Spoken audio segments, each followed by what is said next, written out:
What's up everyone, welcome back to JJ's Tech Review. Today I'll be showing you everything you need to know about the brand new Moza R5 Pro racing bundle. The base product comes in at around $400, but that could always change depending on what kind of add-ons you select, and there are a ton of cool options.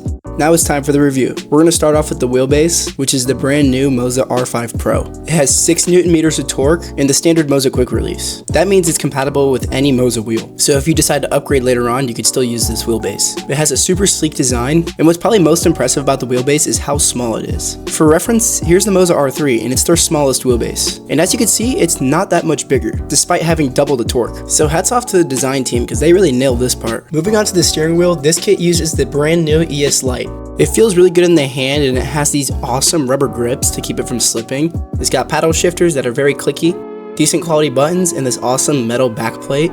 But my favorite feature definitely has to be the shift light. Here's it compared to the previous generation, and as you can clearly see, the new one's definitely better. And since the wheel has the quick release system, it's compatible with any Moza wheelbase. For the pedals, we have the SRP lights, and this part's probably my favorite part of the kit. They're my favorite because they're so upgradable. As you can see, mine have these shocks in the back to make it more realistic. These upgrades are miles better than the previous generation and give it a much better feel, especially since the best option you have with the old generation of pedals was this flimsy load cell brake adapter. Lastly, these pedals use Hall sensors, so they're super precise. Now onto the MVP of any Moza racing setup, the software. Welcome to the Moza Pit House. This software automatically optimizes every single game in your library, and it has just about every setting that you could possibly imagine. This is part of why I love Moza so much. Everything's so customizable. Anyways, that pretty much sums up everything you should know before purchasing this wheel. In full disclosure, I am recording this video before the release of the product, so any information I present is subject to change. Anyways, I hope you enjoyed this video, and if you're new, make sure to subscribe to the channel, it'll definitely help me out. Anyways, I'll see you guys in the next video. Take care, and thanks for watching till the end.